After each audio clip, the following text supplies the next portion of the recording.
अस्सलाम वालेकुम व्यूअर्स, कैसे हैं आप। मैं भी ठीक हूँ, उम्मीद करती हूँ आप सब भी ठीक होंगे। आज मैं बना रही हूँ वाइट चिकन पुलाव और भिंडी की सब्ज़ी। दोनों बहुत आसान है, इजी है बनाने में। चले बनाना शुरू करते हैं। यहाँ पे मैंने ली हैं भिंडियाँ, टमाटर, प्याज, हरी मिर्चें, थोड़ा सा लहसुन, मोटा कुटा हुआ, नमक, मिर्च, हल्दी, ये सारे मसाले। ठीक है, अब हमसे भिंडियाँ बनानी शुरू करते हैं। भिंडियों को मैंने सिरका और चाट मसाला लगा के रखा हुआ था, तो अब इनको हम तेज़ आंच पे अच्छी तरह से फ्राई कर लेंगे। भिंडियों को अच्छी तरह से फ्राई कर ले तो इसके अंदर से उसकी वो जो एक लेस सी होती है वो ख़त्म हो जाएगी। और बड़ा अच्छा, देखिए फ्रीज़ करने से भी उनके कलर में किसी चीज़ में कोई फ़र्क नहीं आया, क्योंकि मैंने भिंडियों को धो के अच्छी तरह से खुश किया होता तो काट के, तो मैंने बस उनको रख दिया। अगर इन पर मैंने नमक लगा दिया होता तो फिर ये काफ़ी पानी सौगी सी हो जाती हैं। तो अब इनमें मैंने ये 2 प्याज डाल दिए। प्याज अच्छे लगते हैं इसमें।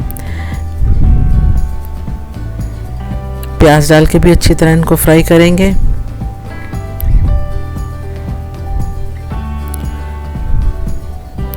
ये नाश्ते में बड़ी अच्छी लगती है पराठे के साथ।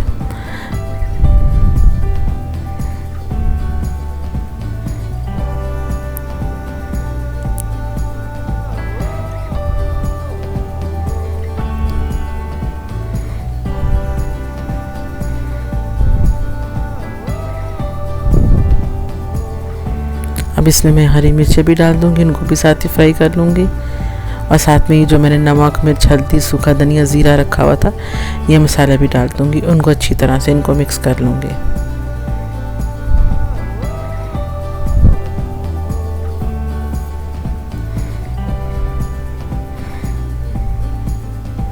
अच्छा, मुझसे वो क्लिप मिस हो गया।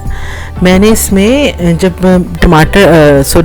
प्याज डाल के भिंडियाँ फ्राई की थी, तो उसी वक्त मैंने थोड़ा सा इसमें वो कुटा हुआ लहसुन भी डाल के उनको भी साथ में फ्राई कर लिया था।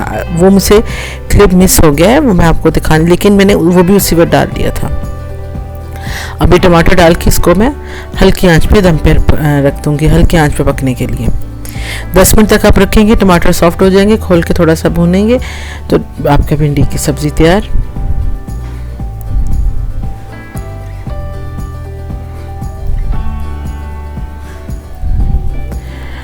अब यहाँ मैं अपना शुरू करने लगी हूँ वाइट पुलाव का काम। इसमें मैं लहसुन, अदरक, हरी मिर्चें और ये जो साबुत गरम मसाले आपको नज़र आ रहे हैं, इनकी सबकी एक पेस्ट बना लूँगी। ये देखिए भिंडी मेरी तैयार हो गई है, मैंने दम से उतार लिया।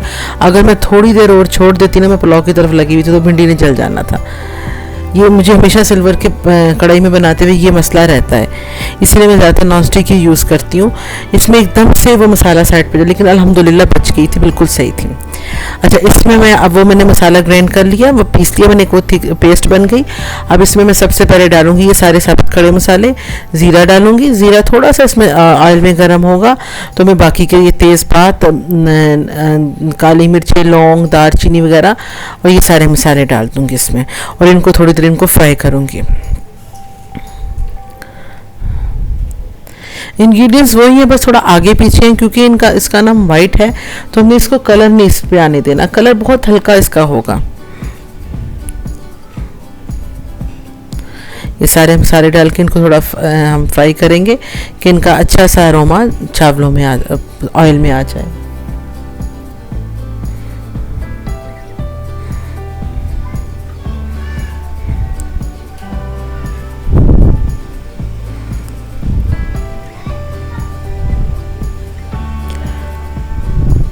जब ये अच्छी तरह से थोड़ा सा फ्राई हो जाए, तो अब इसमें चिकन डाल के फ्राई करेंगे।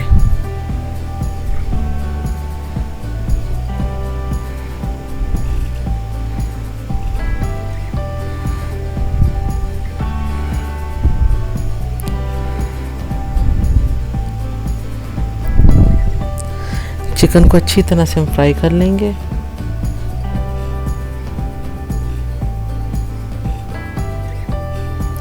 अच्छा, इसमें ये जो मैंने आपको पेस्ट बताई थी ना,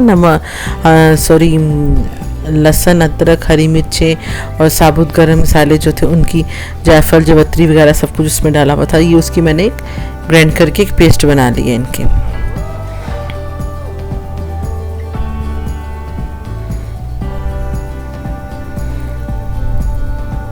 और साथ साथ में ये मैं पुदीना और धनिया वगैरह भी साफ़ कर रही थी।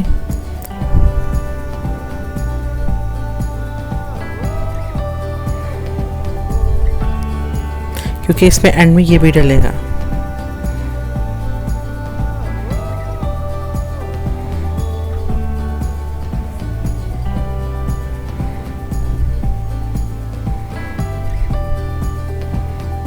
मोटा मोटा सा काट लें आप इनको।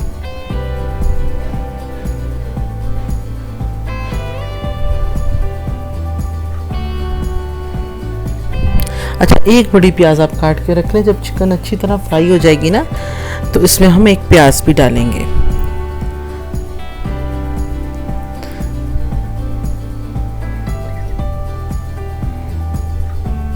ये मेरे भाई का बेटा आया हुआ था, वही मुझे देख रहा था कि पप्पा को रिकॉर्डिंग कर रही है, तो मेरे पास आके खड़े हो गया। तो मैंने इसका भी क्लिप लिया। माशाल्लाह से बहुत प्यारा बच्चा है, अल्लाह इसको सेहत तंदुरुस्ती दे। माशाल्लाह बहुत प्यारा, मुझे बहुत मेरा फेवरेट भतीजा है ये भाई। ये अपने बाबा के साथ नमाज़ पढ़ के आया था असर की, तो मेरे पास आके बैठा हुआ था। अब इसमें मैं 2 चिकन क्यूब भी डालूँगी।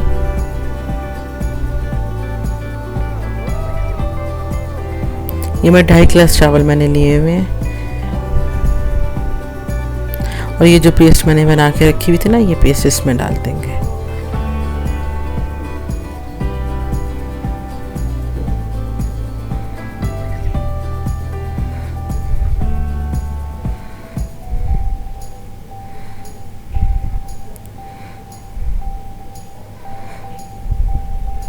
अब इसको भी अच्छी तरह भूनेंगे हम।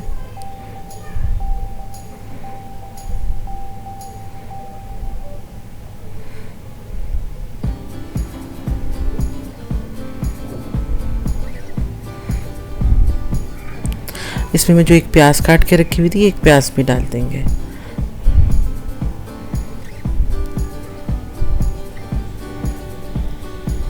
और इस टाइम पे हम इसमें नमक डालेंगे और काली मिर्चें डालेंगे।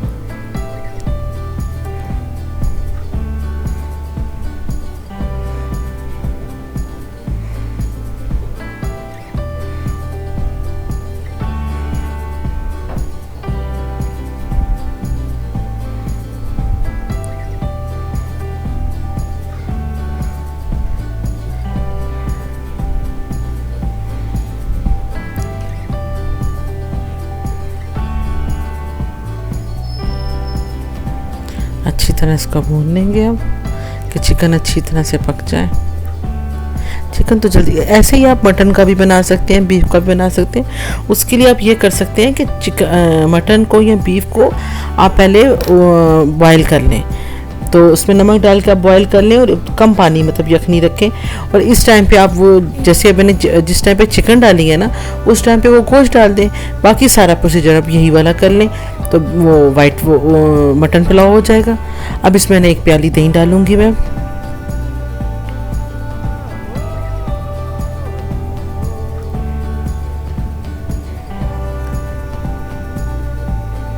बस ये सारे मसाले हैं जो इसमें जाएंगे।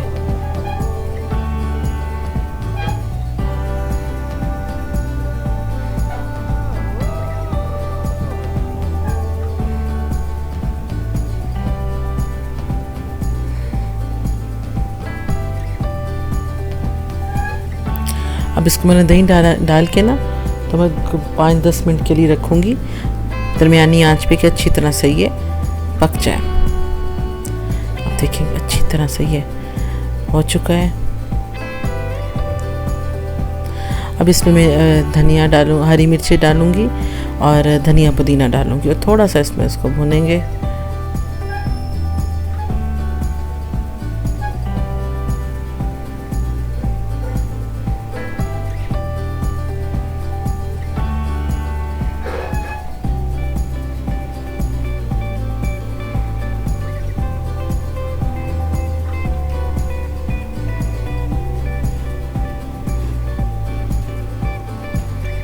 इसमें ये भी डाल देंगे।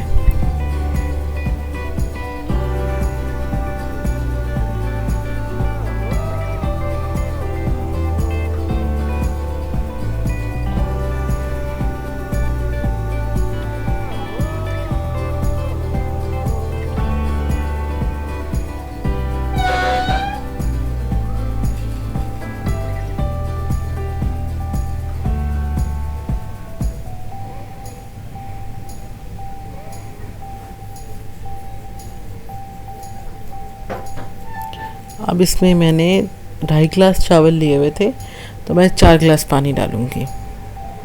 पानी आप अपने अंदाजे के हिसाब से भी डाल सकते हैं, आपका क्योंकि हर चावलों का अपना हिसाब होता है, कुछ चावल कम पानी लेते हैं, कुछ ज़्यादा पानी लेते हैं, तो वो अपने हिसाब से अंदाज़ा ये होना चाहिए कि जब आप चावल डालें तो आपका एक उंगली का, जिसे कहते हैं ना पोटा, वो ऊपर इतना पानी होना चाहिए। एक सिंपल सा है, एक उंगली का। मैं आपको कभी जब डालूंगी तो दिखा भी दूंगी कि कैसे कितना पानी का होना चाहिए। तकरीबन 1 इंच ऊपर चावलों के पानी होना चाहिए।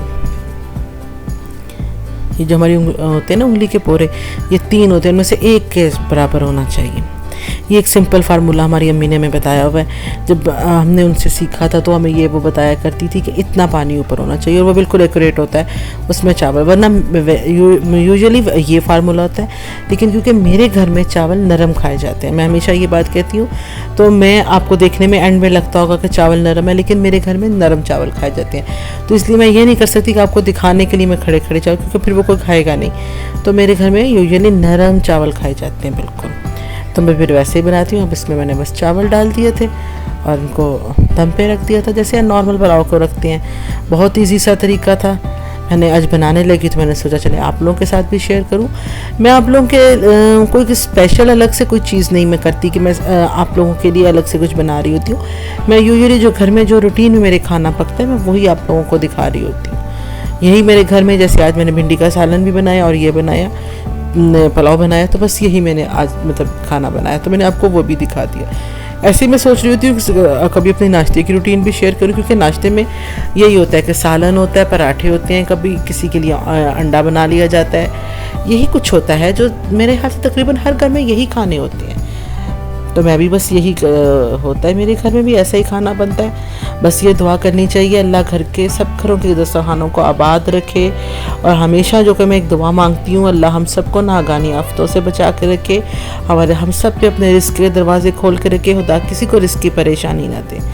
अल्लाह सबके रिस्क के दरवाजे खोल के रखे, अल्लाह सबको अपनी हिफाजत में रखे और नागानी आफत से बचा के रखे। ये तो हमें सुबह शाम अपने लिए दुआ मांगनी चाहिए, क्योंकि अल्लाह किसी को कोई ऐसी परेशानी ना दे जिसका कोई हल ना हो। तो बस फिर इसी दुआ के साथ आज की वीडियो का इख्तिताम करते हैं। ये हमेशा इख्तिताम हो जाता है मुझसे इख्तिताम करते हुए, और इंशाल्लाह मुझे अपनी दुआ में याद रखेगा। अगर मेरी वीडियो अच्छी लगे तो लाइक, सब्सक्राइब और शेयर कीजिएगा, क्योंकि आपका यही लाइक, सब्सक्राइब और शेयर ही मुझे आगे लेके जाएगा। और उम्मीद करती हूँ कि आप मेरा इस चीज़ में, मेरे सफ़र में मेरा साथ देंगे। बहती दरियाओं के साथ मैं भी बहते बहते आगे निकल जाऊँगी इंशाल्लाह। अल्लाह शुक्रिया जी। अल्लाह।